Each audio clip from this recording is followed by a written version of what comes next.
Anyway, how you doing, Andrew? It's good to see you. Good.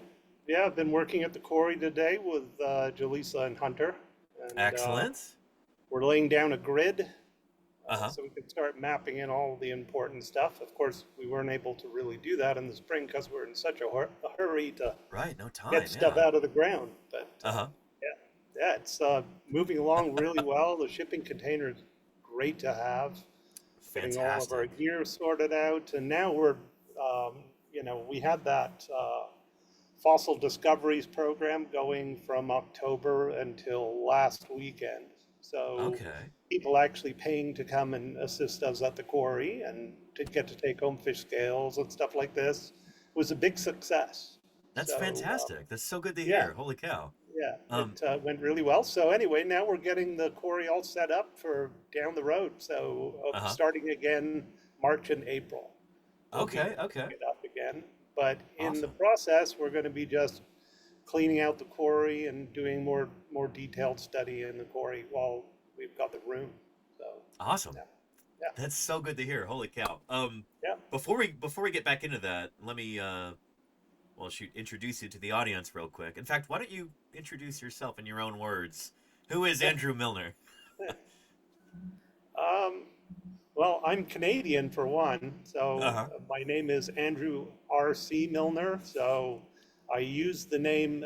I put Canadian in as an initial. So my actual name is Andrew Robert Milner, and of course, if some of you know paleontology, especially early amphibians, there's Andrew Robert Milner, who's actually at the British Museum right Right. now, and of course his wife Angela C. Milner. So I actually added the C to my name, thinking there wouldn't be, to reduce confusion.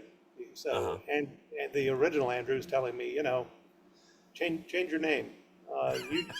Use Robert instead. It's like, no, I'm not doing that.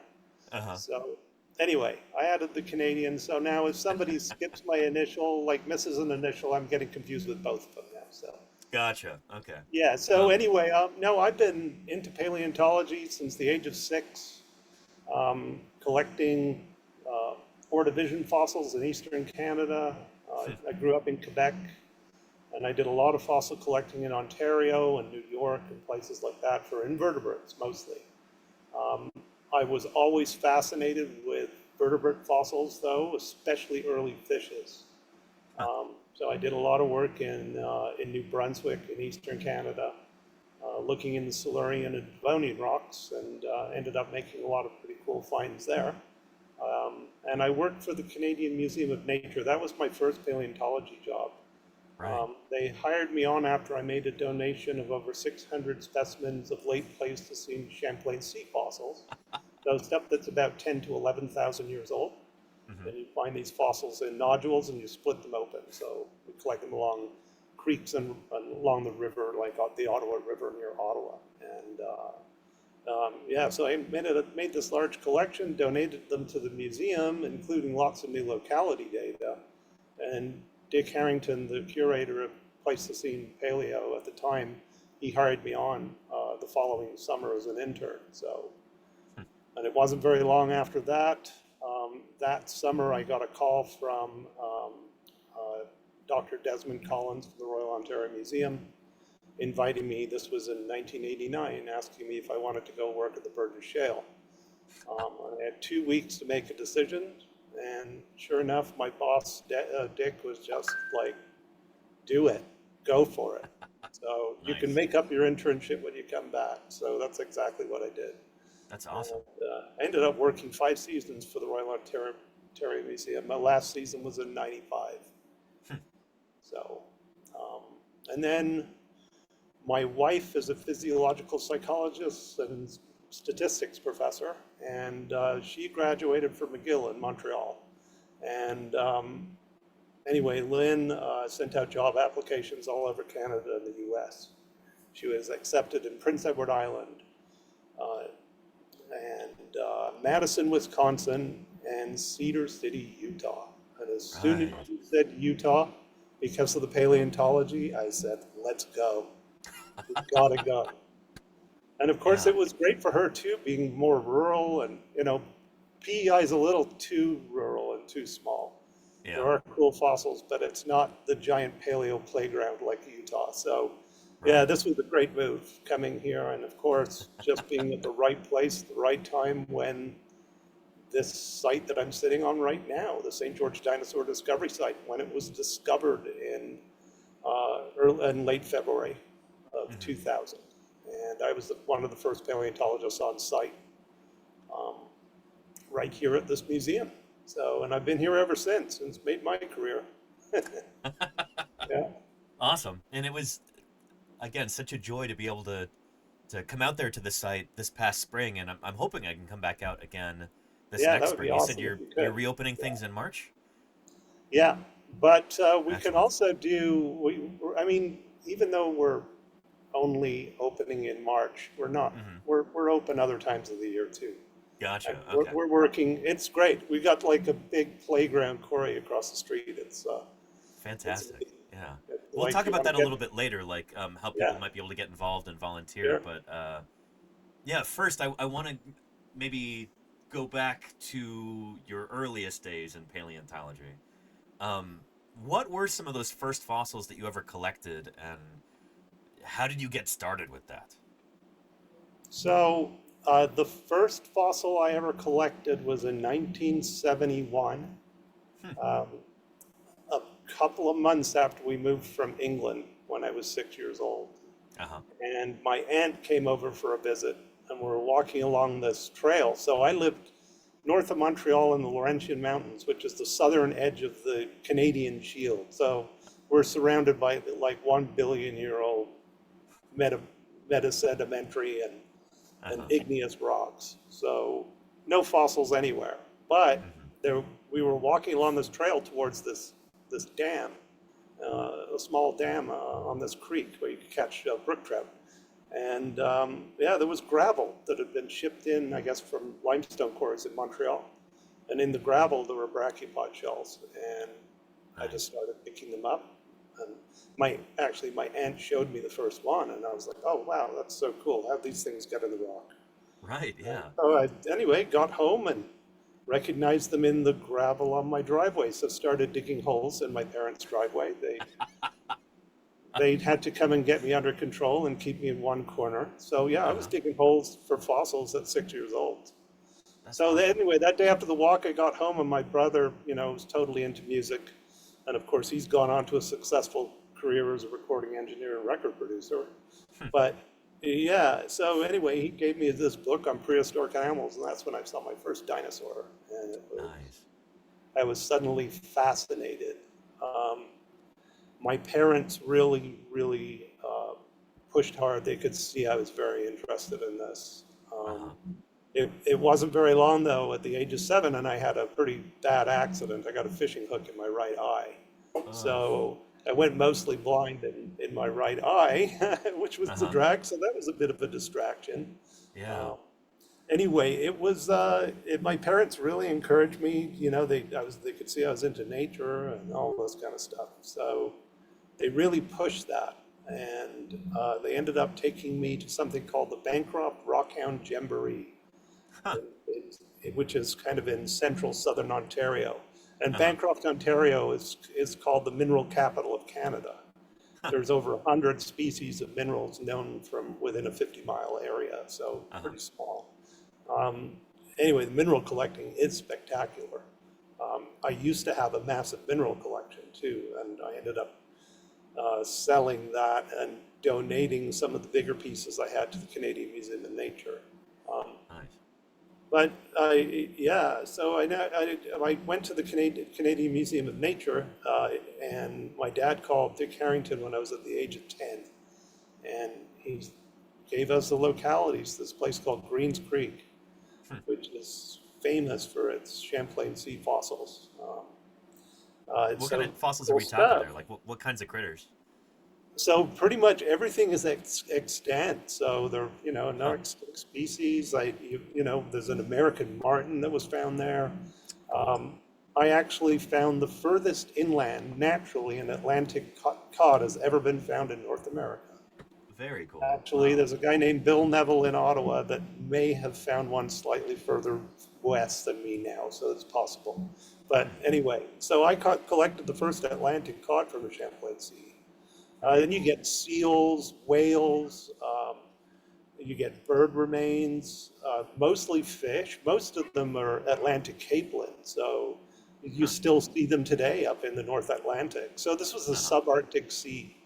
So the Champlain Sea was a very short-lived sea. Um, Hmm. you had the Laurentide ice sheet retreating, and as it moved north of the St. Lawrence lowlands, uh, the the Atlantic flooded the St. Lawrence lowlands. So Gotcha. it was like a 25,000 square kilometer. I might be wrong on the number. I used to know it Uh-huh. off by heart, but I'm distracted with too many other things. Um, No worries. Yeah. but yeah, so it was so because of the isostatic depression, I so was the just weight of gonna the ask ice about that. pushing down on the earth on the crust and deforming Yeah. it. So it was below sea level. So when that ice moved away, the Atlantic just flooded. Uh-huh. And it didn't take very long with all these massive glacial lakes like Lake Agassiz and Barlow Uh-huh. Ojibwe and Lake Iroquois, which is now Lake Ontario. And Hmm. all the fresh water output from the glacial melt just it freshened up the water very quickly. Uh-huh. So it's considered a logger stock. So the fossils you find preserved in these nodules, some of them preserve soft anatomy.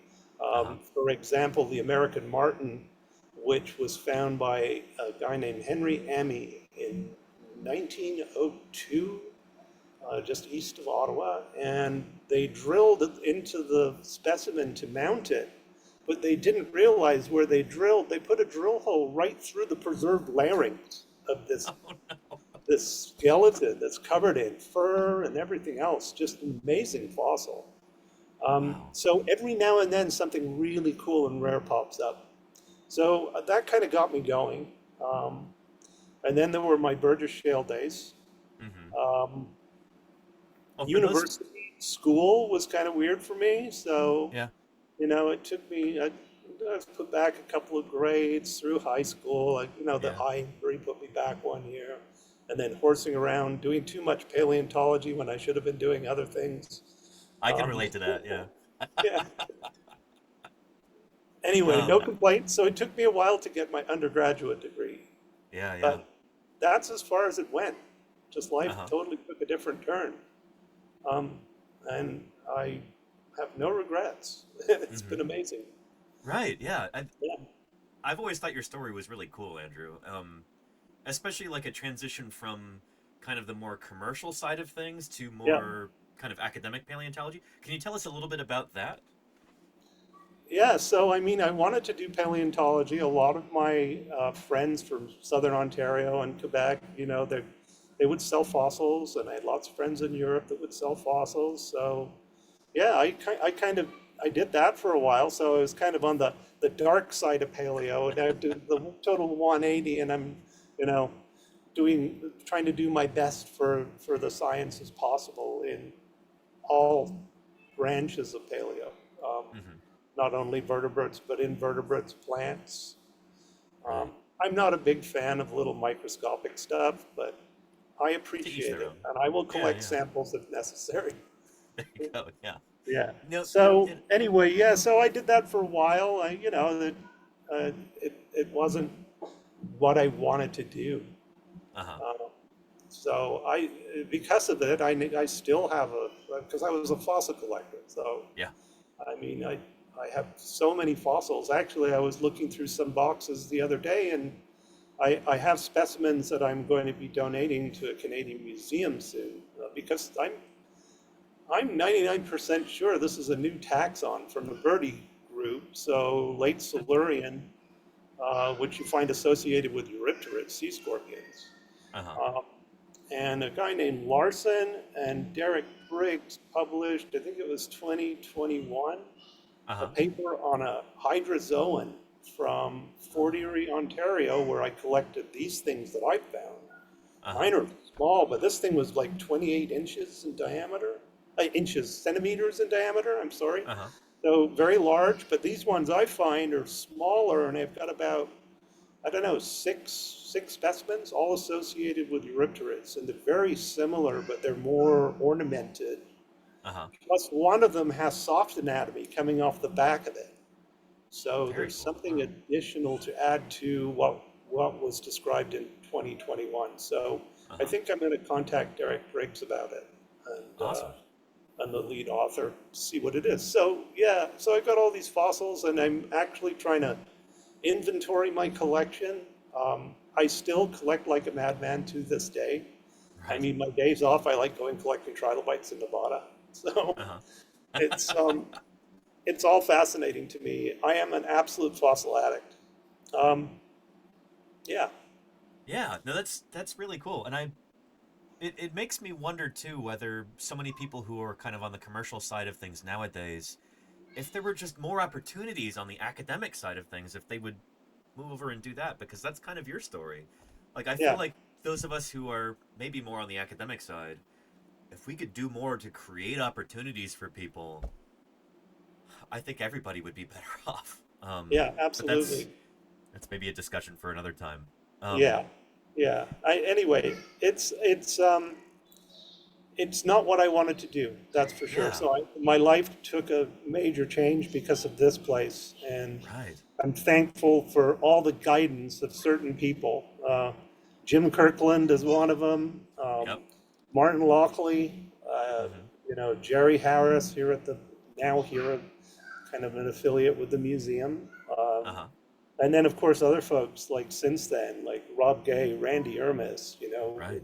so many people that have just been incredible. I've made some of the best friends of my life changing over to academic paleo. It's Right. Yeah. been fantastic.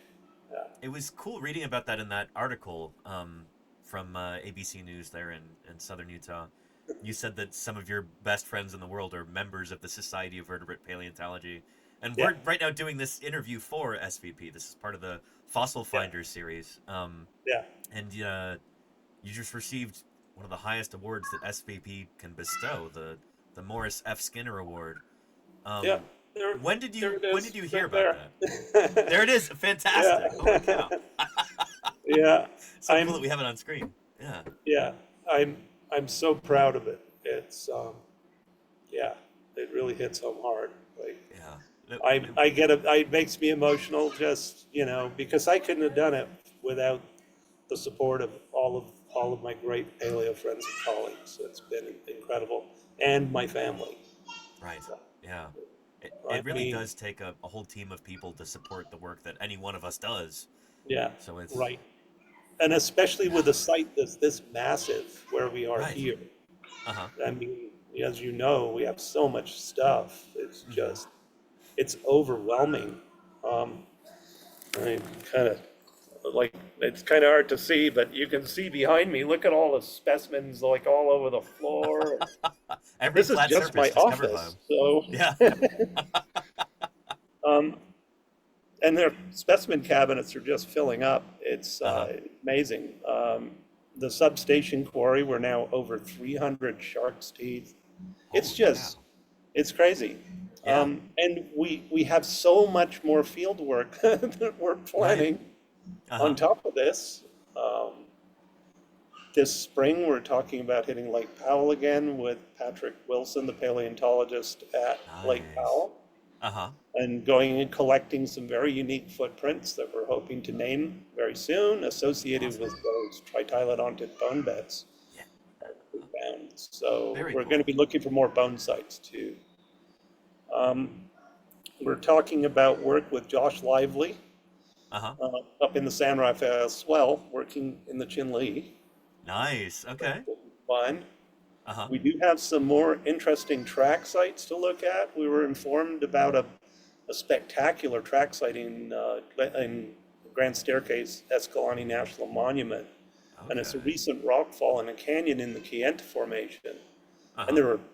it's just like this whole ledge that's collapsed. Uh huh. And it's just like all these vertical slabs covered in dinosaur tracks. Um, big guys, little guys. Uh-huh. It's amazing. So we want to go in there and clean the side up and do some good photogrammetry, maybe make Yeah, a few yeah. replicas, but gather as much data as we can and do a strat section. Uh-huh. So it's a big hike in, um, even with the assistance of the BLM to get us closer. It's still a 7 mile round trip. So Okay. If there's I anything I can do should to be, help with I that, should be okay. yeah, let me know. Yeah, we can set up one of those royal littered things to carry you around in if we need to. Yeah, that sounds Um, good. That's luxury. Would be and you can have great. somebody feed you grapes at the same time. Yeah. Um, But yeah. Also, yeah, with Jerry Harris as well. There's a student at Utah Tech that's starting a new project, Uh-huh. and we're going up to reinvestigate the Enterprise reservoir track sites, which are Oh, 12 and yeah. a half million years old Miocene site Huh. with cats, large and small camels, possible Uh-huh. dog tracks, horses, hopping rodents. So Martin Right. and I described a species an ichno species from there. Hmm. Also beetle trackways. So yeah, kind of a really cool site and a reworked volcanic ash. Yeah. And those collections are all at the Raymond Dalf Museum in Claremont. So Nice. Yeah. yeah, With Andy Farkey. Yeah. Very, yeah, very cool. And yeah, that really runs the gamut, like in terms of different tactics. Everything from camels to beetles. That's really cool. And yeah. No yeah, and bird then tracks, which is weird. I right, was, yeah. yeah, really strange. No bird tracks. Huh. But anyway, these Bizarre. cat trackways are beautiful. Yeah, Uh-huh. really, really nice stuff. And that's another thing that I've always admired about your work, Andrew, is that it runs the gamut in terms of time as well. You've worked in everything from the Cambrian all the way up until the Miocene, or Oh, no, more recently than Pleistocene, that, the Pleistocene. late Yeah. Pleistocene. Yeah, Uh huh. I've even got collections of subfossils that are about 6,000 years old from a similar environment called the Goldwaith Sea, which was Nice. north, kind of yeah, more east of Quebec City, Uh huh. along that northern shoreline. So I've got big collections from those Uh huh. sites too, which are again modern environments, but they're very comparable with the Champlain Sea deposits. Right. Yeah. Well, now that Yeah. we've talked a little bit about that, we kind of have an overview of the different things that you've done. Let's go back in your history and in Earth history to the Cambrian. I saw some people in the chat were getting really excited about the Burgess Shale. Some of these people, they already know what this is. Explain for the rest of the audience, what is the Burgess Shale and why is it so special? Why do people get so excited about it? So yeah, the Burgess Shale is in Yoho National Park, so in very close to the Alberta border, Right, British Columbia, right? in British Columbia. And so you're surrounded by Banff and Kootenay to the south and Jasper National Park to the north. It's a spectacular place to work. Um, and we're camping at about 8,000 feet in Walcott's Quarry. So Uh huh. Walcott's Quarry is named after the former, I guess he was the administrator of the Smithsonian, Mm-hmm. Charles Charles Doolittle Doolittle Walcott. Walcott.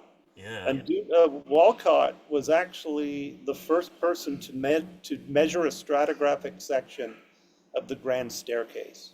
So Oh, really? starting at the base, he was with John Wesley Powell going down the Colorado, and I they didn't know dropped him this. off at Kanab Creek Uh huh. down in the Grand Canyon, and he Yeah. followed up and measured over 2 years a stratigraphic section from the Precambrian all the way up to near Alton, north of Kanab, in the late Cretaceous. Uh huh. So, I mean, Wild. that kind of shows you how crazy these guys were back then.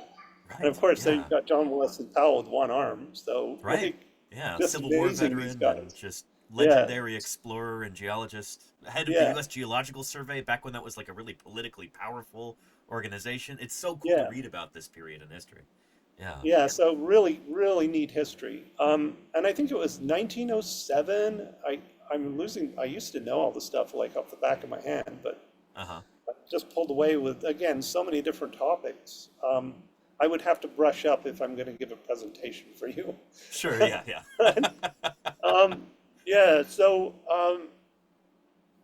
yeah, so 1907. So it was in August, and Walcott and his family were on horses, um, and they were moving along a trail called Takaka Trail. So that comes from these spectacular waterfalls called Takaka Falls, Uh-huh. and it's about a 10-kilometer trail that connects with Burgess Pass Trail that drops down into the town of Field to the south.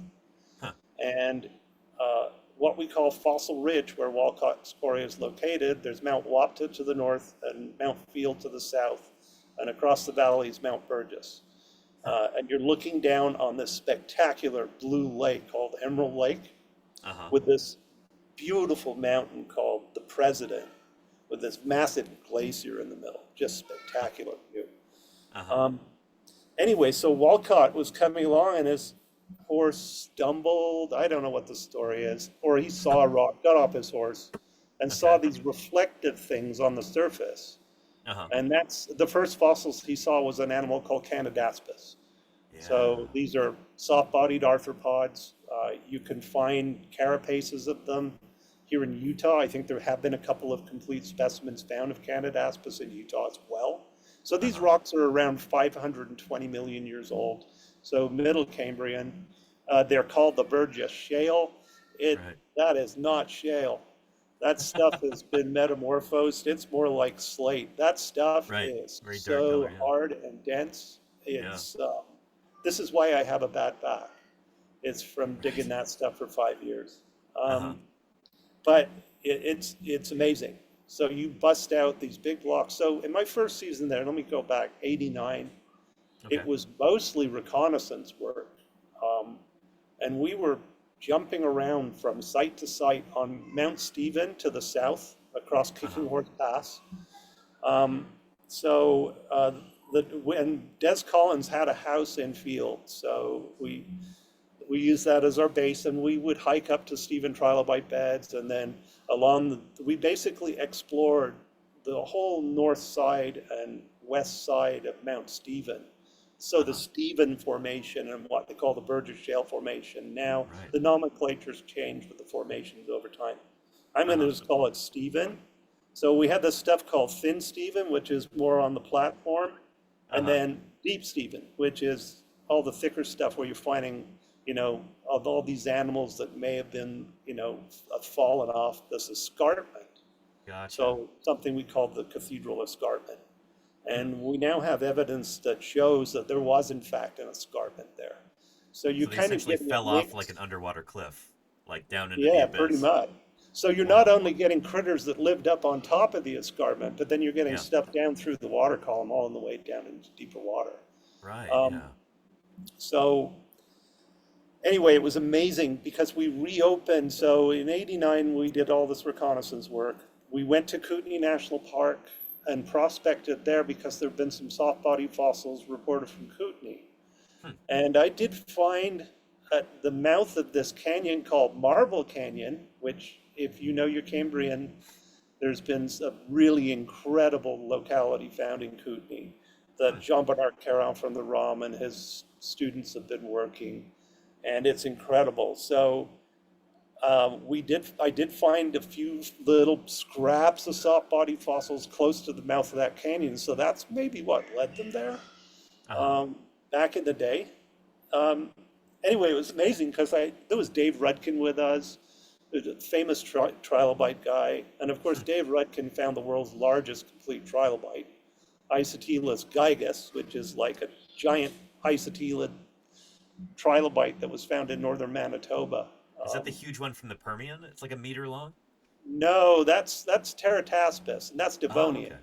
Oh, Yeah, okay, okay. no, there's a big Permian one too. No, Yeah. Isotylus is Zordavision. Yeah. Okay, nice. Anyway, Yeah. yeah, it's a big white-looking trilobite. It's pretty cool. Huh. Anyway, so we explored Kootenai, and then some of the places that we camped.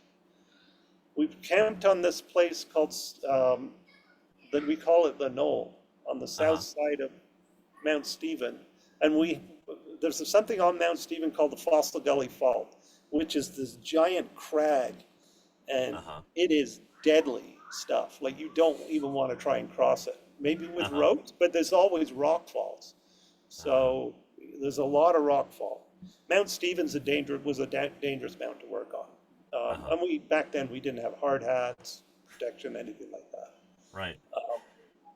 But so we had to search the west side and to the south uh, from Fossil Gully Fault by staying at this place called the Knoll. We fit one cook tent and 3 sleeping tents. The first question Des Collins asked me in my interview for the job, "Do you sleepwalk?" was his first question. So we're talking like you've got a Yeah. massive cliff behind you. You're on this little grassy knoll, and we've got like 800-foot cliffs, like straight Uh-huh. down, all the way down. And we're right next to this site called S7, which is a massive, deadly talus slope covered Uh-huh. in shale and just the most amazing fossils. I mean, wow. We were finding these things, we were calling them sea poppies.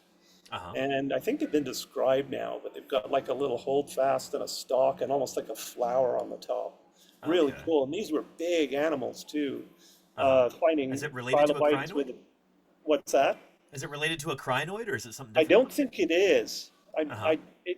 That's another one called ectonaspis. So there are true crinoids. Sorry, Mm-hmm. ectonocrinus. Yeah. So um, yeah, it's not. I can't remember what it's called, what it is exactly. Huh. No worries, Um, yeah. yeah, it's slipped my mind. Um, There's so many weird things in oh, that it's period of Earth incredible. history. It's just I and mean, that's one of the yeah, I found a 3-inch long hallucinogenia. So 3 inches. yeah, That's super big and for one of it, those critters, right? iridescent too, like gold colored. So So yeah, for those of you trying to imagine this in the audience, hallucigenia, it's a picture like a hot dog with a bunch of like spikes sticking out of the top and yeah, then kind of legs coming out of the bottom. It's an incredibly weird animal, like almost so everything in the there Burgess was Shale. often a conversation about which way it goes. So it Yeah. turns out it's a group. It actually is related to a living group of animals. Um, uh, oh, I'm drawing a Is it blank. velvet worms? Velvet worms. Yeah, Yeah. Yeah. yeah. Um, Uh-huh.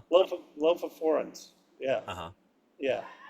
So anyway, it's kind of what these are. We found so many different kinds of those animals. So there's many new species. We've got Yugi monster and Matt's monster and the Collins monster. Something there's all kinds of monsters. These things are the most bizarre looking creatures back in the Cambrian. They've Right. got hooks and stuff. No doubt these things were just grazing on sponges and things, Huh. using all these hooks to climb sponges and feed on them. Um, and then the anomalocaryds. So Right. Yeah. working at Walcott's Quarry. But before that, my first season quarrying was 1990. We were working up 60 meters above Walcott's Quarry at the base of this cliff. Mm-hmm. And it's called the Upper Amaniella Zone. So Amaniella is a kind of trilobite, so used often good marker fossils for good index fossils. So Mm-hmm. we're excavating all of this barren rock to get to this one little thin layer at the base of the cliff. It was Uh-huh. brutal work, and we would take breaks occasionally and work our way down the hill Mm-hmm. to different horizons. And of course, we made our way slowly down to something called the Raymond level. So Percy Raymond from Harvard back in the 1930s, I think it was 1930 actually, Uh-huh. they dug the Burgess Shale, the Raymond level, for a very short period of time. They opened up a tiny hole. So I ended up going down to that area and I pulled up this rock and there was this thing just a little bit under an inch long. We called it the winged worm or the sea moth. And it was actually just published earlier this year. It's actually a Really? type of anomalocarid, something that we Huh. suspected when we found it. But it's got all these little like blades off the side and a little circular patoya mouth in the head. It Uh-huh. looks like a worm with these strange looking appendages, swimming appendages off the side. Interesting. And then we started digging more, and I pulled out this great big animal called a herdia. And Uh-huh. at the same time, my buddy, I'm going, Kevin, get over here. You got to check this out. And he's going, no, no, no. You got to come over here and check this out. So we're doing this back and forth for a Right. few minutes. And eventually I gave in and went over. And sure enough, he had a complete anomalocaris with the appendages kind of bent forward. And Uh-huh. you could see the eyes off the side. It was missing the tail. Uh-huh. And I'd found this great big herdia, which was super rare. Um, anyway, sure enough, the following season, Des got a permit to quarry the Raymond Quarry. Uh-huh. And that quarry we dug that for several seasons, moved tons of rock, all by hand. We used rock saws, we had jackhammers, but mostly pry bars, sledges, and wedges, and just Mm-hmm. lots of hard, brutal work. Yeah, Um, shoot. and the amount of stuff that we found. I mean, the anomalocaris that you see on the cover of National Geographic, the Uh-huh. moment that rock split open was so cool. It's famous picture. I mean, you could probably find it and show it to people you've got watching. And it's the one Yeah. that's got like a crack right through the middle of it, kind of at an angle. And it was Mm-hmm. on the cover of National Geographic. Um, it was a hot day, and we pulled that block out of the wall. It was probably, I don't know, maybe 8-ton rock. Uh-huh. And there were 5 or 6 of us on pry bars pulling away and wedging it away from the wall. And then, of course, we could see a few natural cracks, so we started pounding chisels in there. And we flipped the slab over, and we saw Uh-huh. this gold flash right in the middle of the block. And of course, it was a hot day, so there was a bit of moisture in the crack, and it just evaporated immediately. But we saw Uh, something. So we have uh-huh. the pump bottles, the spray bottles, and we wet it down. Yeah. And sure enough, there's this big, beautiful anomalocaris right in the middle. And it had that crack going right through it. So I actually worked about 3 hours gluing all those little fragments back in place Uh-huh. before we took, because it was broken in 2 pieces, before we took the rock saw and trimmed it out. Mm-hmm. That was amazing.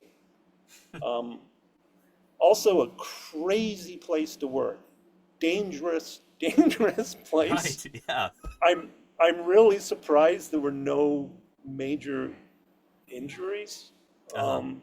Yeah, I after I left, there was an incident where Terry Fletcher, a geologist, that actually took a fall off a cliff and broke both his legs. Oh, jeez. And then another friend of mine, Kevin Gosselin, that went to Brock University with me, he got smashed in the head with a rock on the top of the head.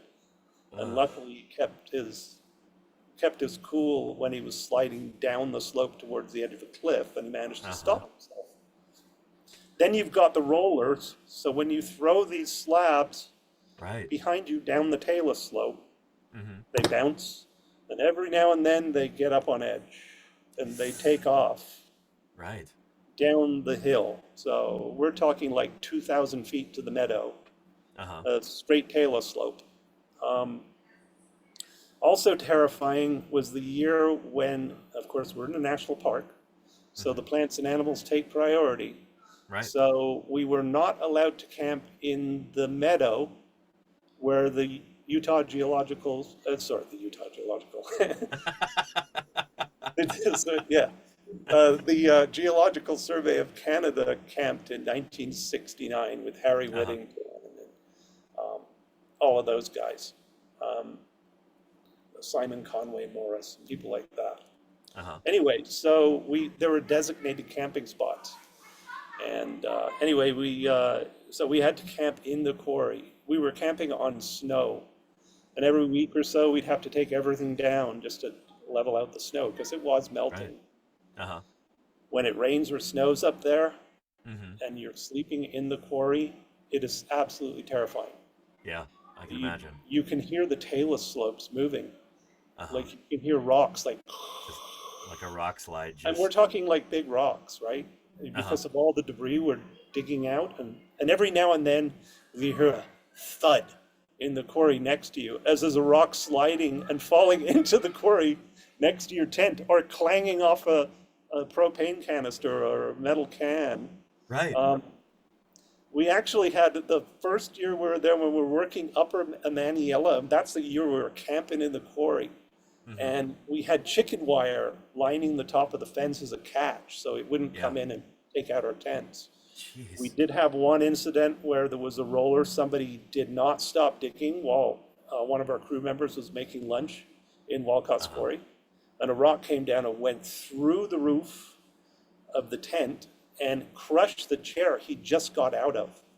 And it grazed his shoulder as he was stepping, getting up. Um, Oh my so God. Jim Rockwood was very lucky. He was Uh-huh. allowed to keep that piece of rock. He was Yeah. my roommate at Brock, and he actually had it displayed on the TV set. So, Right. um, The one that almost got yeah, me. and then Yeah. grizzly bears, Uh-huh. mountain goats, black bears. I mean, mountain goats were crazy. They were Are they? really nervous of you in the beginning, but by the Yeah. time you're up there for that long, they just get totally used to you, Uh-huh. and they start coming around and kicking rocks down. I had my rock Walkman broken by a mountain goat that knocked the rock on it. And then they leave all these. They look beautiful and everything in winter, Yeah. right? But in the Uh-huh. summer, they leave all these stinky mats all over the place, full of bugs. Yeah. They bring all the horse flies and deer flies and mosquitoes, black flies. Just Uh-huh. so do the tourists when they come up to visit the port. Right. Yeah.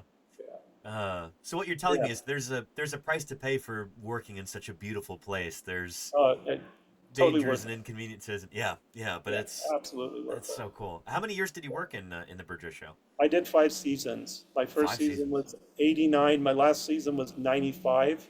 Uh-huh. Because in 95, we reopened Walcott's Quarry. Okay. And talk about a historic journey with Yeah. excavating Walcott's Quarry. Uh-huh. I mean, finding their old fire pits and stacks of 1917 Washington Post newspaper. Oh There's wow. actually some of that on display in the Royal Ontario Museum now and at the Huh. Visitor Center and Field. Mm-hmm. Um, and broken tools, and Walcott stacked all these great big slabs at the back of the quarry Uh-huh. from layers that weren't as productive because he had plans to come back and split them later. Um, Gotcha. his camp, which was on the opposite side of the valley, over a beautiful, beautiful camp. I mean, and they set up all of these lean-to beds made out of wood, Mm-hmm. and they lined so they would bring slabs of shale down to their camp, so the camp cook during the day could split shale and collect fossils in camp. So Very actually, in efficient. 1975, the first time the Royal Ontario Museum got a permit to work the Burgess Shale, they were only allowed to collect tailings out of Walcott's camp. Uh-huh. So that was their first permit. I think it was Interesting. 75. Very But cool. yeah, it's kind of amazing, just the history there too, getting to Uh-huh. see all of that as well. That's so awesome. And speaking of that kind of thing, of that history, um, clearly Walcott is somebody that you have some admiration for.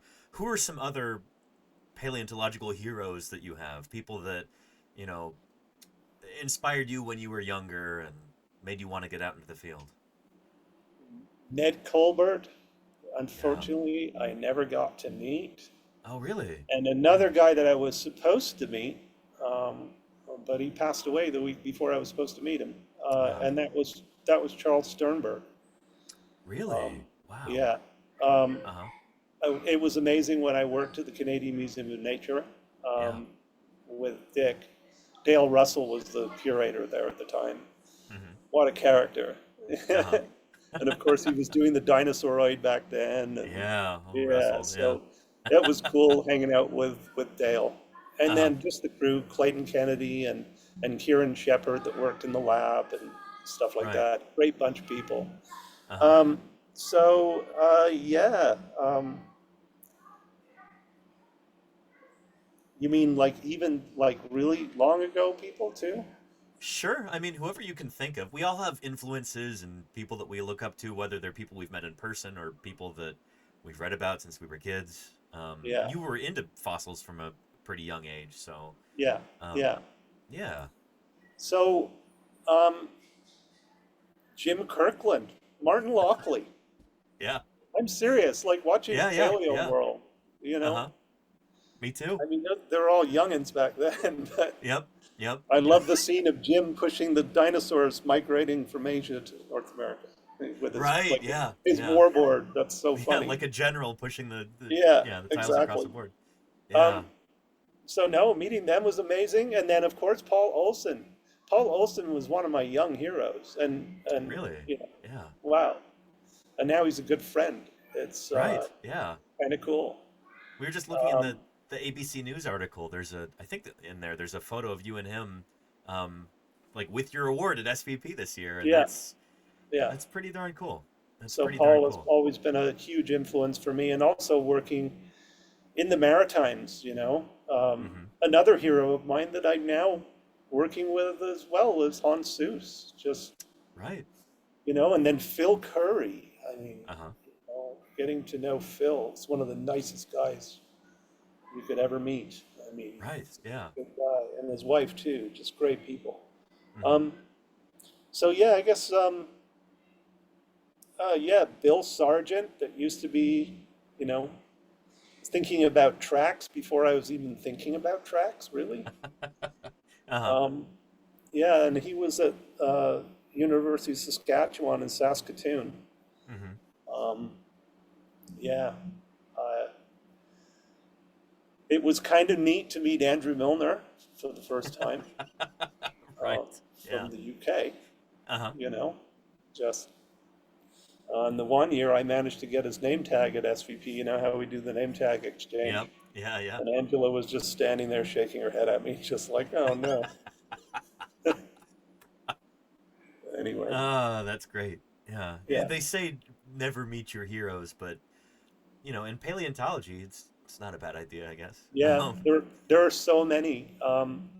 David Dineley, for example, Huh. I got to meet him when I was younger, and he's a Devonian fish guy. Oh, okay. Yeah. Yeah, just, fascinated with fish. Mm-hmm. Um, yeah, it's just so many amazing people, and then, of course, Michael Benton's another one that I Yep. always dreamed of meeting, and then, 2011 SVP, he was my co-pilot on the 3-day SVP field trip with his students. It was so cool. That's And so of course, awesome. he Yeah. won the The big Romer award Simpson this year, prize. Yeah. the Yeah. Romer Simpson. Yeah, You yeah, shared the stage with him this year at SVP. That's pretty yeah. incredible. Yeah. It was really neat. Yeah, Yeah. yeah. Yeah. Um. So I wanted to ask too. I'm losing my train of thought. Live broadcast, everybody. Oh, with the site in St. George, for those members of the audience who maybe weren't watching these streams this past spring, tell us about the initial discovery of that site and how you got looped into that in the first place. Okay. That's where you're sitting right now, by the way. Like this, I want everybody in the audience to know the museum is built over this fossil site. So Andrew is sitting there in this very moment. Yeah. Really special place. I'm in that direction.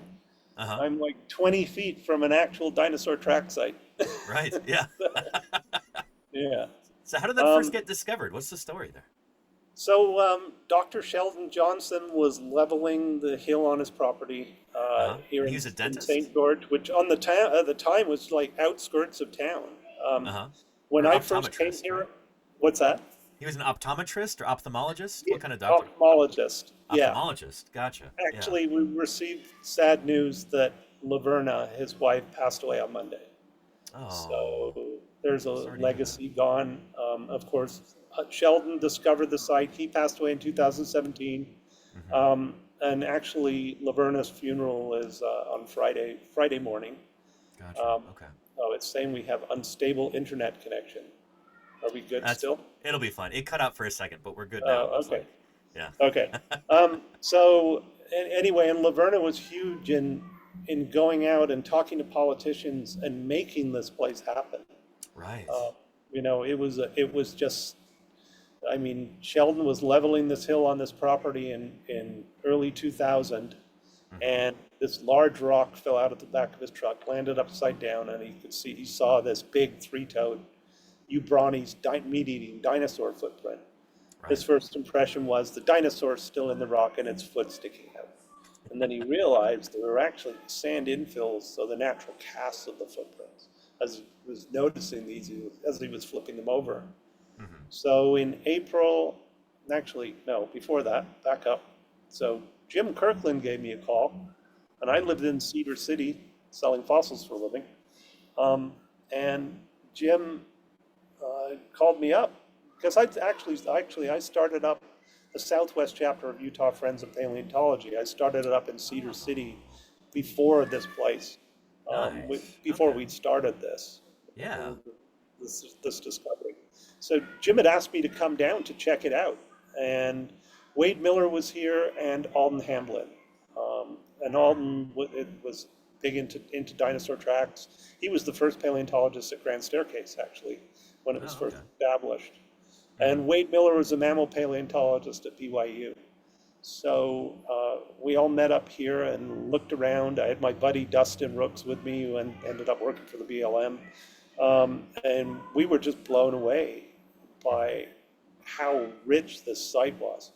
Jim told me before I came down, oh, this is the kind of place you might want to maybe grab some big rocks and we can put them out in front of the natural resources building up in Salt Lake, and that would look really nice.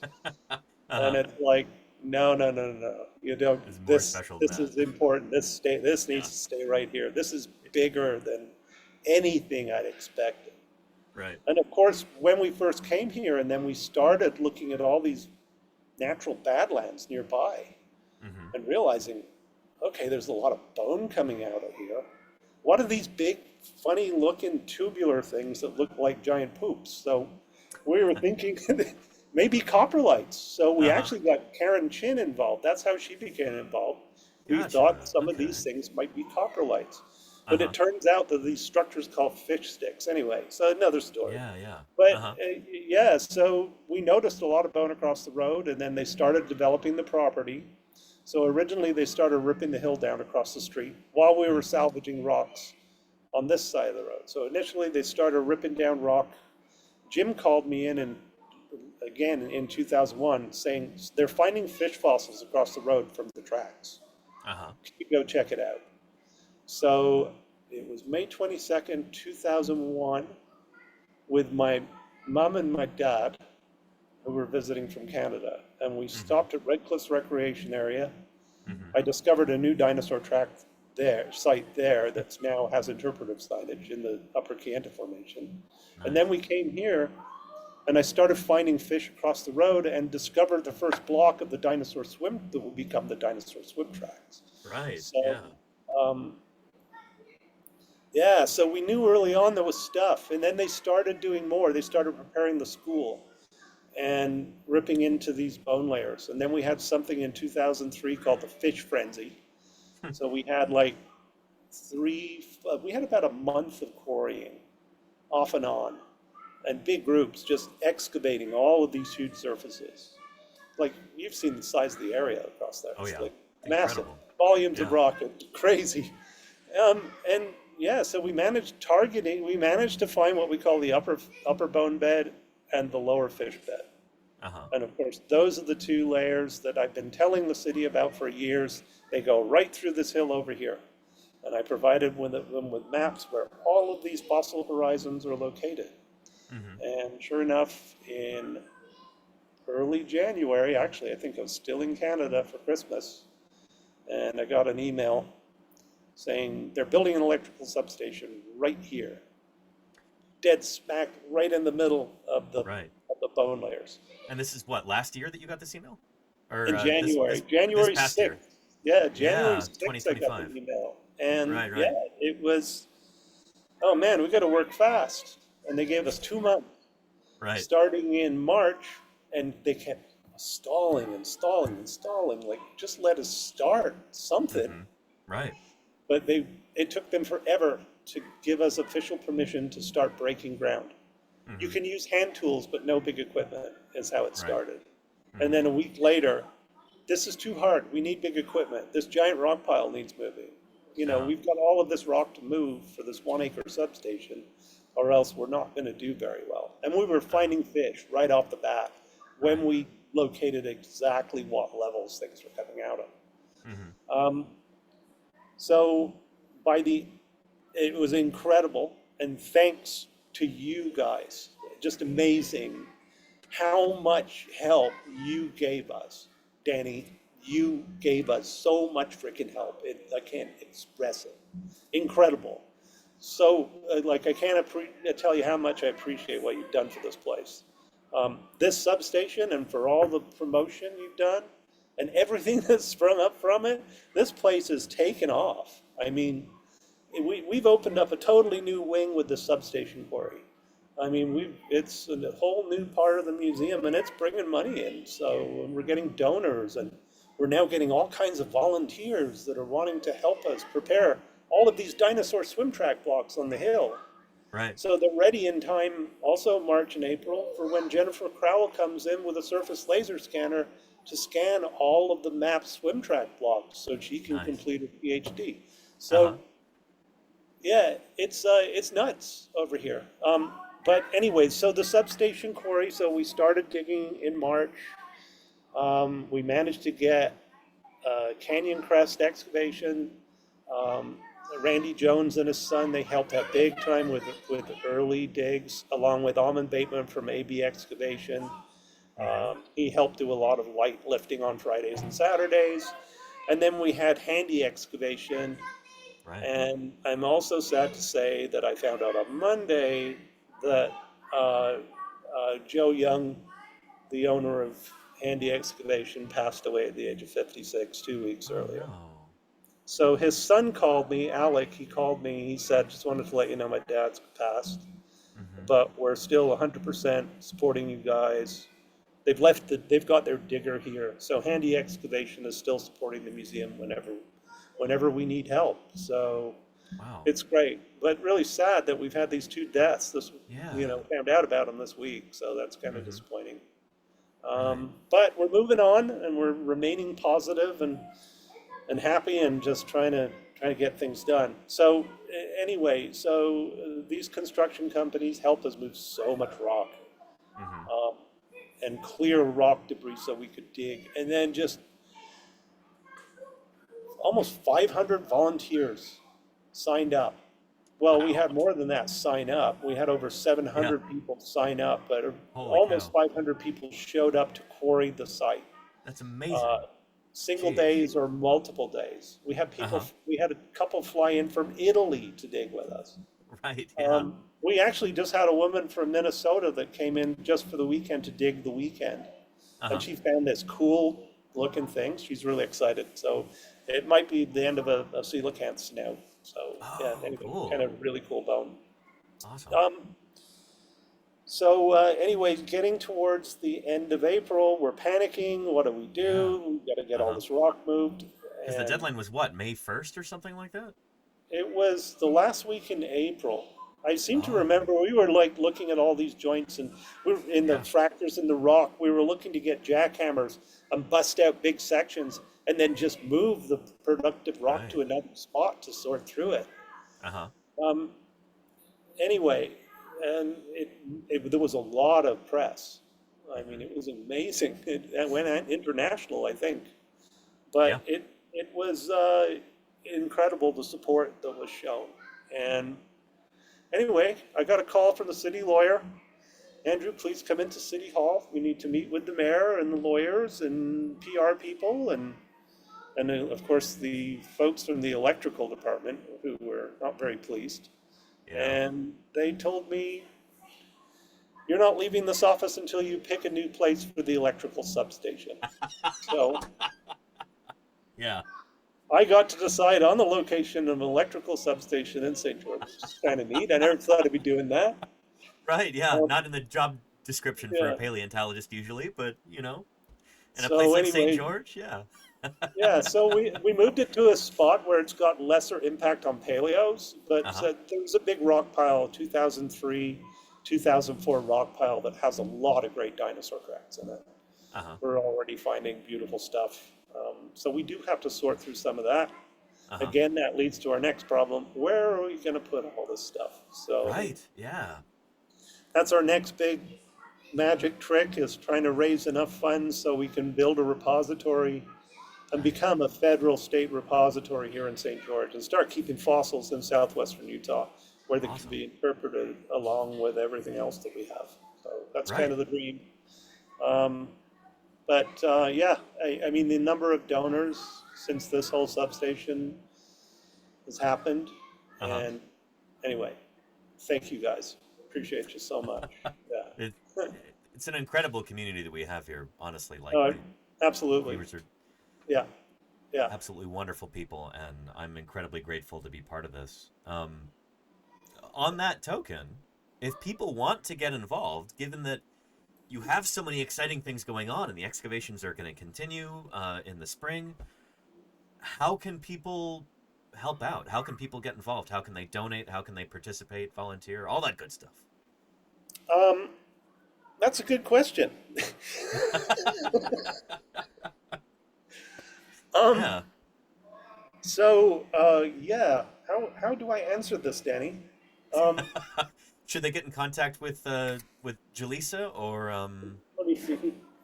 yeah. Let me dig through my recycling. All right. um, I don't know if you can see this, but this we is the can. fossil discoveries. Is it backwards? No, it's right side on the right side. Yeah. So this is the excavation that we did in the fall. So I Uh huh. think there's Let me see if that information. QR code is scannable. Um. I can give Anyway, you. I yeah, can. we'll post a link later. We'll make sure that this is all. Okay. Yeah. Okay. So I guess the best thing to do would you can go to our website. Yeah. Oh no, I have to look up our Uh, website. Saint. I'll pull it up. Don't worry about it. It's We've got www.utah.dinosaurs.org. How did I not right. remember that? Yeah. Here we go. UtahDinosaurs.org. Brilliant. Here Yeah. is a link in the chat for everybody. And then we do have volunteer forms that we have people fill out. We're going to be kind of limited on how many people we can take Mm-hmm. um, because we've been told that we need to kind of keep the road by the school clear during the week. Gotcha. Okay. And that came from the electrical department. I think they're not happy because maybe, we gotta, Yeah. We've displaced them a bit. I mean, that's so, understandable. yeah. So anyway, Yeah. we're thinking we can fit a few cars in the area, but Diana seems Mm-hmm. to think if we've got volunteers, there are volunteers, and it's just our crew, Mm-hmm. not tons of people coming in from all over the place, then Right. we can get involved with the dig. So what we've been trying to do is contact people that have actually dug before. Mm-hmm. Um, anyway, I guess we can do that on a person by person basis. So Mm-hmm. Yeah. I guess. And of course, any donations, yeah, I think there's information for that on our website. I'm sorry, There I'm is. not I see very it up here. on the website. No, you're a busy Yeah, guy, Andrew. You're yeah. not the you're not the web manager or anything, so I don't expect that from you. And my memory's not what it used to be. Yeah. Well, there's a lot stored up there, so understandable. Yeah, yeah. Uh, what kinds of cool things have been found so far? Like, what's the count for fossils since the substation quarry got started, and what kinds of critters are we talking here too? Okay, let me see here. So when we were at SVP, Uh huh. we were at about 1,250 specimens inventory from the substation. Well. Um, Now, from the lower fish bed, Uh huh. we're at 290 specimens as Holy of last cow. weekend. Uh huh. And the upper bone bed, we are at, wow, long list, 979 specimens. I think Oh man. we're getting close to 1,500, I would Uh say. huh. Just from the And upper bone, we're, but that's nuts. yeah, Wow. just amazing. And there's Yeah. still so much more to collect. And so, Um, before we get into like a faunal list, tell us a little bit about what these strata represent. What kind of environment is this, so people can right, picture it in their mind's eye if they were to go back to the beginning of the Jurassic period? sure. So Yeah. Our site is right after a mass extinction at the end of the Triassic. So this particular site represents the recovery fauna after that late Triassic mass extinction, which Hmm. occurred around 201.3 million years ago. And it took out all kinds of bizarre terrestrial animals. So animals like phytosaurs and eosaurs and Hmm. lots of really cool stuff. But it allowed dinosaurs with this extinction to actually diversify and become the dominant animals on the planet. So this is the Right. very beginning of all that happening. Our site is earliest Titanian, so we're right around that extinction boundary, directly after it. We Uh-huh. do have rocks below us, so our site is in what's called the Monavi Formation, which is one of the lower formations in a bigger unit called the Glen Canyon Group, which includes the overlying Kayenta Formation and then the famous Navajo sandstone. So one of the world's largest sand seas that Hmm. existed over 180 million years ago, and it covered most of the American Southwest. Um, so our site represents what's called the Whitmore Point member of the Monavi Formation, the upper member, and these are lake deposits. And Hmm. as you go lower down in the formation, a lot of this is actually marginal lake deposits. Huh. We have surfaces that are traceable, where we find footprints that are produced onshore, and on the Uh-huh. same level, we find traces of dinosaurs swimming on the same horizon that are So submerged underwater. So what we're seeing is So that a dinosaur is walking from the shoreline and then descending into the water, and then it starts swimming, all in the same track line. yeah, That's we so cool. actually don't have dinosaurs doing that at this Oh, site, okay. but on the top surface track site, we do have evidence of crocodilomorphs doing that. So Neat. going Okay. from swim to walk and walk to swim, we have 4 Yeah. trackways like that Uh-huh. preserved on the track site. But the dinosaurs, they're basically footprints going along, and then there's a trench-like structure. They basically just drop off the edge, and then they're swimming. And their toes, if Okay, they gotcha. can reach the muddy bottom, then they'll leave the claw mark. So we can actually show an animal walking and then it changing to swim. Not at this Okay, site. okay. Gotcha. Um, I don't think there are any real sites known, but we haven't given up hope yet. So Right. we're You could be the world's hoping we first. might find maybe some evidence like that. Yeah, Um, yeah. anyway, so as you move up through the formation, the lake is getting deeper at times, and then of course it will totally dry up, and we see mud cracks Hmm. and lots of dinosaur track layers. So in about 150 feet of rock at our site, we have Hmm. 28 dinosaur track levels. One of the youngest track horizon, was Uh-huh. found in the substation quarry. Hmm. So a layer we didn't even expect. We also discovered 2 plant horizons. So there was the one that you knew about, Danny, that was found Hmm. higher up above the bone bed. Yeah. Now we have one that's found between the lower fish bed and the upper bone bed. So we've discovered Oh. new plant level, lots of plant fragments.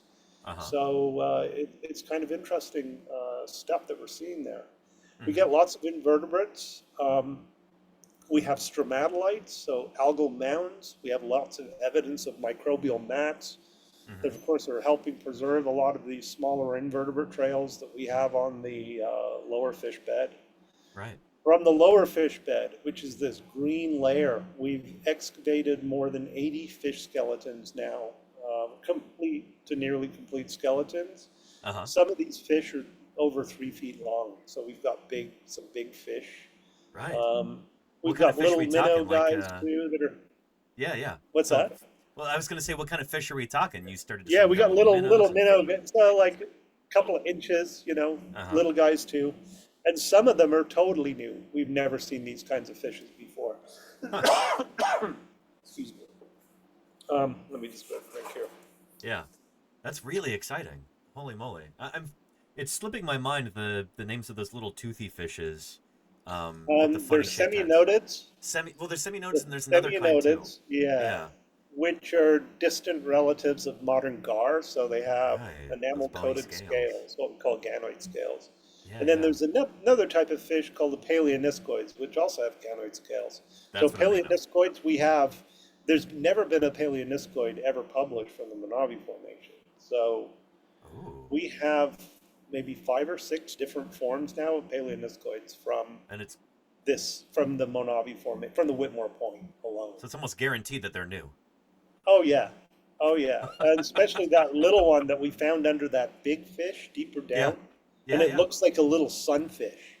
Uh-huh. Like that is totally new. Um, Right. there's one species of semianodid named from the Monavi Formation, Okay. and that's a fish called Lophianodus, excuse me, Lophianodus canabensis, Uh-huh.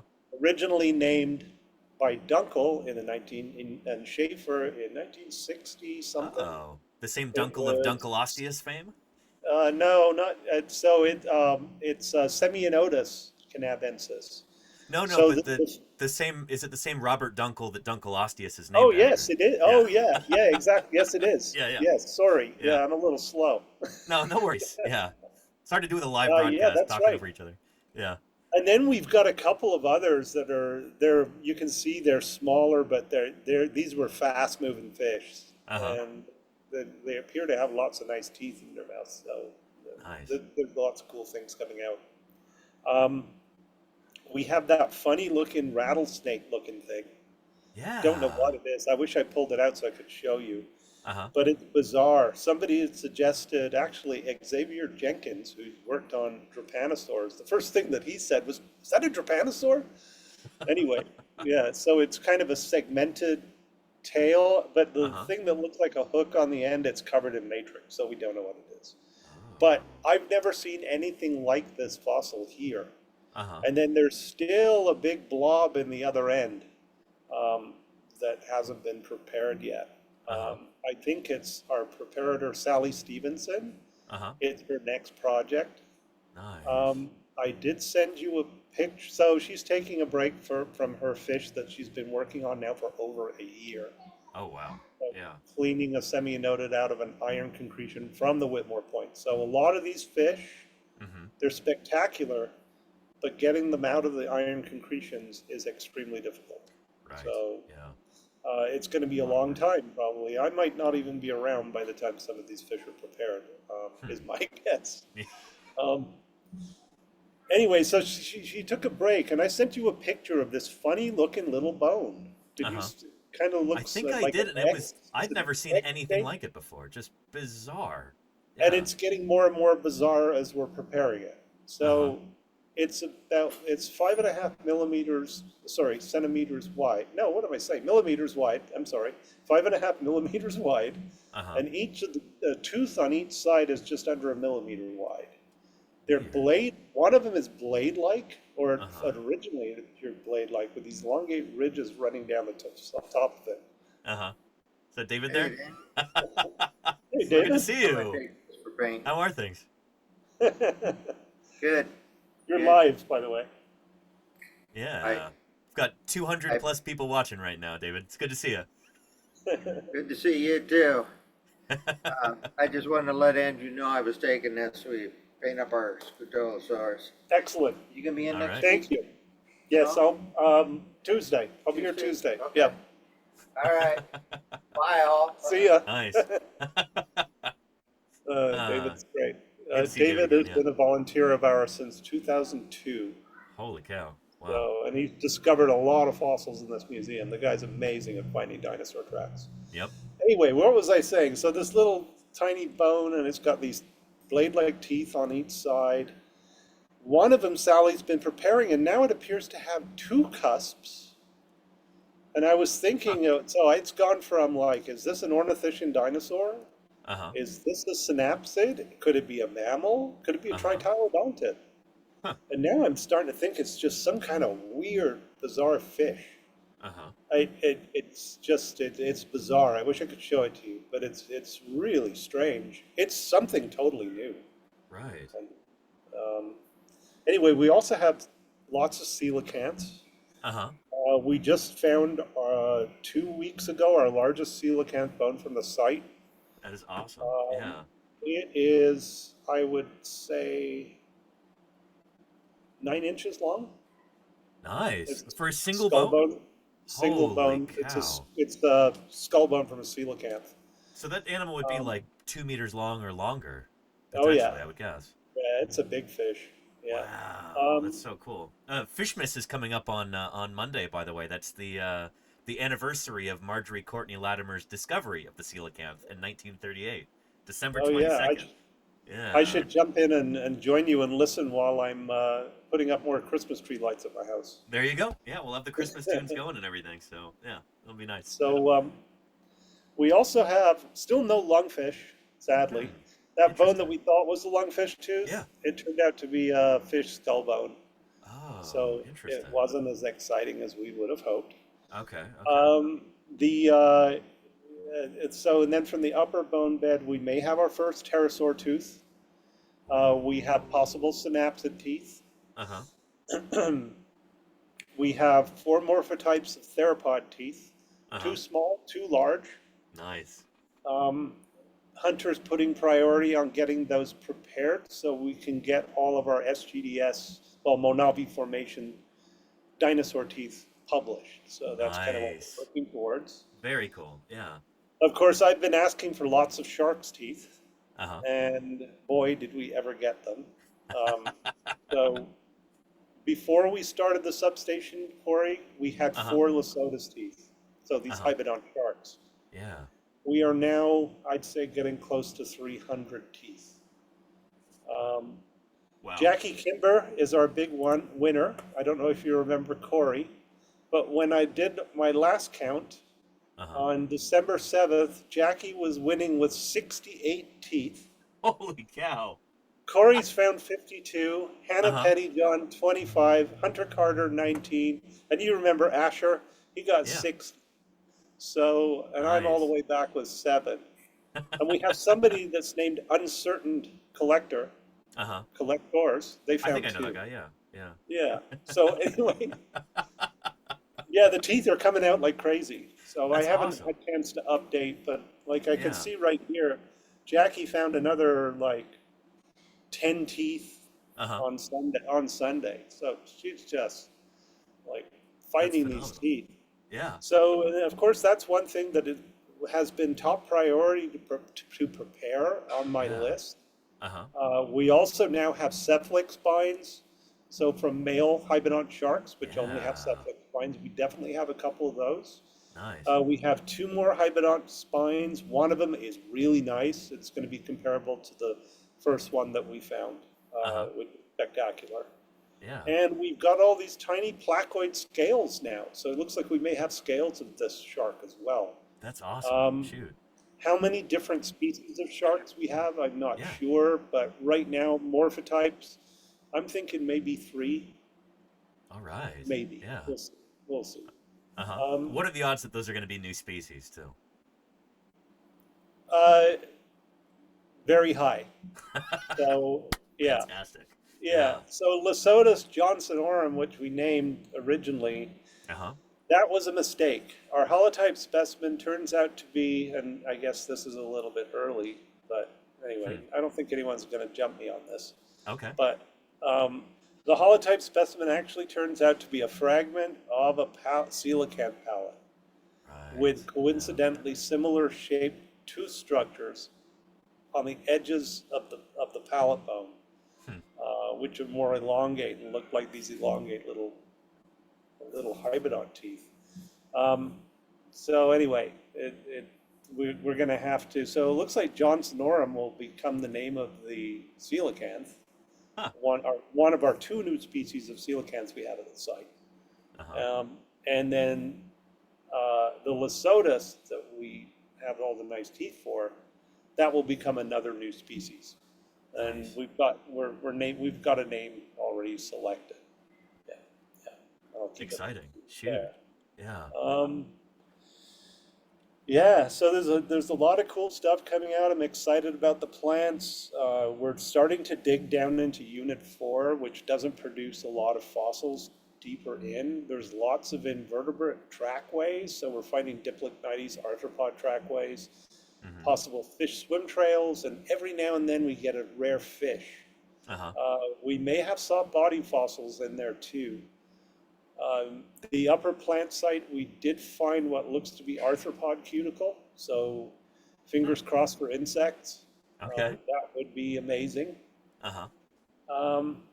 And we have a massive trench now dug all the way down to the fence line which is equivalent with the hill directly across the street from the museum. So now we have a full stratigraphic section of the entire Whitmore Point that we can still investigate Fantastic. in Yeah. depth. Uh-huh. So we can study the Whitmore Point right here Right. for as long as we need to, and I think that's one of our goals. Uh-huh. Even if we do establish a natural history museum, it will be a working paleo site for a long time to come. Right. And so what are some of the things that you would look at there with a fully exposed strat section? Like pollen or other stuff? Detrital zircons? What are we talking? We do have some zircons lower down. They're Uh-huh. yeah, they're not great, Yeah. and we also have sanidine lower down in the formation. Uh-huh. There's still a lot more work to do there. So this long trench that we dug with a big excavator, it's a massive trench. We're going to clean that up and continue from Selena Suarez's section that she did in the spring. Nice. We're going to continue her section down because remember, we were just targeting those upper bone beds. Uh-huh. There's still piles of layers that produce fossils directly below that we were just Right. not paying attention to. Uh-huh. Now we can take our time Mhm. and excavate all these different horizons. And of course, Selena is very interested in collecting all these ganoid fish scales, and if we can get them, we managed to get her a couple of kind of beaten up dinosaur teeth. Mhm. So the more of some that kind of isotopic work. material we can collect, she could do Yeah. isotope geochem studies on this kind of material. So the more stratigraphic horizons we can find, Uh-huh. the more we can narrow down the age of these fossils. It's Right. really going to be exciting to see what Selena can do. So, Very, very cool. Holy cow. yeah, So much. we've It's also just got overwhelming, Andrew. It's overwhelming. There's so much. yeah, and then we've also got other researchers like Lisa Park-Bush and her students. She's at University of Connecticut. Uh-huh. She's working on the ostracods and now starting to pay more attention onto the concostricans from our site. So Nice. we're trying to collect a lot of invert traces as well. Also,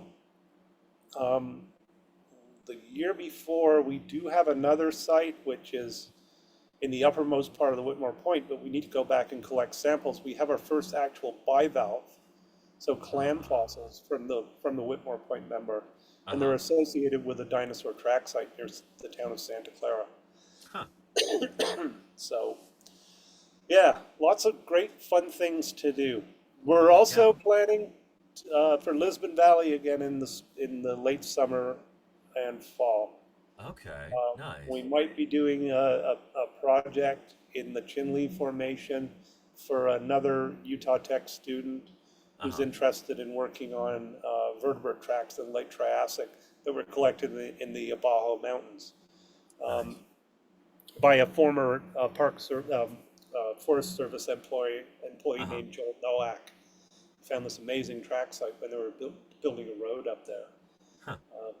So, yeah, we might go spend a week or two in that area, Uh-huh. probably teaming up with the Natural History Museum in Salt Lake again. Okay, cool. Randy Cool. and Tyler and those guys. Awesome. Yeah. Well, shoot, let me know if maybe I can tag along at some point and do some streams, Yeah, do some outreach, absolutely. maybe raise some funds. That would be really, really cool. Yeah. Yeah, absolutely. We'll keep you in the loop.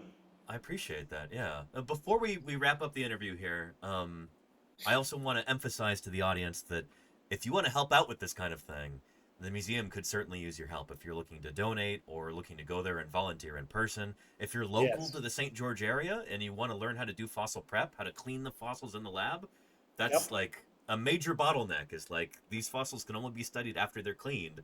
And you Right. can help out with that. You can help accelerate this research. So, Right.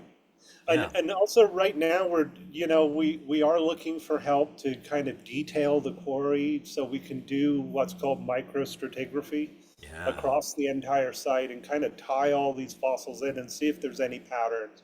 Mm-hmm. So getting more taphonomic information on the site, what's going on. There's a lot of great information. We're finding all kinds of cool sedimentary structures. So there's a lot of work to do at the quarry, cleaning out these trenches. Again, getting volunteers to help us prepare all these blocks on the hill Yeah. that have gone gone through a lot. Uh-huh. So certain times of the year, you can actually sit out in comfort behind the museum and under shade, with Uh-huh. a view of the city Nice, or yeah. Smiths, and help us conserve some of the tracks that we have. Mm-hmm. Um, we also have guides and volunteers in the museum. Mm-hmm. That's another thing that we have volunteers do. Um, but yeah, we're really hoping that in the not too distant future, this big change is coming. I think some of the viewers may remember that I talked about the site. We're just waiting on the city to sign a letter to become Utah's first paleontological landmark. So Holy cow. that would be huge. Yeah. That's phenomenally exciting. Holy cow. Yeah, It's that yeah, close to you're just waiting on a yeah, signature essentially? yeah. And I have a feeling why it didn't go through the first time is Uh-huh. because of this electrical substation. So it's been delayed. We're Right. willing to hold off and, but I'm hoping it will still go forward because we're getting some, we have the Utah Geological Survey and the state government Uh-huh. has said they agree to it. It's just the city that needs to now finalize. Yeah. So I have a That is so feeling exciting. things are gonna happen. That's gonna happen. Fingers crossed. Yeah. Yeah. Also, I heard from the city lawyer that they will be putting back the highway signs. So the state is doing that for us. So that Good. was a big, big hit for our museum. Yeah. Um, we lost so many visitors when they took down the highway signs. It Uh-huh. really had an impact. And before the substation, I was actually sitting here going, man, no one really cares about this place anymore. Uh, And then, wow, look at you was I now. ever Yeah. wrong? Yeah, was I ever wrong? Yeah. Sometimes it just takes an emergency like that to, bring Yeah, everybody together to rally around. And yeah, I'm so glad that that's how it's worked out. And I'm so yeah. excited for what 2026 will bring for the museum and the site and for you. Um, very excited. Very Yeah, excited. lots Before of I big let you go, discoveries Andrew, waiting. what's What's that? that? Go ahead. I said lots of big discoveries waiting. Oh yeah, absolutely. Yeah, So exciting. yeah. Before I let you go, Andrew, there's one question I always like to ask to anybody I interview. What advice would you give to an aspiring paleontologist? If there's somebody in the audience watching right now and they dream of becoming a fossil scientist, what's some advice that you could give them to help them out? Stay in school. Do good work in school. Like really Okay. work hard on your sciences and your math and your English and all that. Do a good job at that. That is critical. Try and get the highest grade you can. Um, Volunteer for museums if you can, if Yeah. there's one nearby. Try and get involved with like even just local rock and gem clubs. You can still get involved with earth sciences through doing that kind of thing if that's all you have nearby. Right. But and I mean, like in Utah, we have Utah Friends of Paleontology that gets people involved, not only just going to see people blab about paleo for our talks. By the way, Danny, I'd like to try and round you up for one I'd love to. here Shoot. in St. Yeah. George one day. Count me in. Um, Yeah. and anyway, so UFOP also gets people involved, so going out and doing field work with paleontologists and Hmm. um, just helping out your local museum. So one things that we've done here before, it's just like gathering wood so we can build wooden boxes for all the track walks outside, Right. Yeah. or come and help us clean up this track site. Before SVP in 2011, we got a bunch of volunteers to go onto BLM land and clean up all the garbage Right. and all the debris at this amazing track site. Yeah. The people have just been camping and bringing stuff to shoot at. So Hmm. we cleaned up all the television sets and water heaters and beds. And we cleaned the whole thing up. And Right. it's still looking pretty good to this day. So we Uh-huh. do things like that too. Nice. We also have an annual meeting with UFOP. So there are different groups like around, I'm sure, like California, right? There's so many paleo We've got a options few. there. Yeah. Yeah. For sure. Yeah. Yeah. So that's kind of what I suggest. Yeah. If Good you advice, if you Andrew. can, Yeah. Yeah. if that's handy nearby. Another thing that I used to do, back in the old days when you used to just write and ask for reprints or PDFs. But still, reach out to paleontologists that study things that you might have an interest in, and contact them. Some of them might not respond or might take forever, like myself sometimes. Yeah. But there are some people that are incredibly fast at responding, and I think that's a good way to go too. Just try to get your foot in the door somewhere. Yep. Excellent advice. Yeah. Thank you so much, Andrew. This has been a lot of fun. Really appreciate you doing this on short Always notice. fun hanging out with you there, Danny. So I appreciate that. Likewise, Andrew. Yeah. Cheers. And best of luck with everything. And we'll see you later. Take care. Okay. Take care. Thanks. Bye-bye.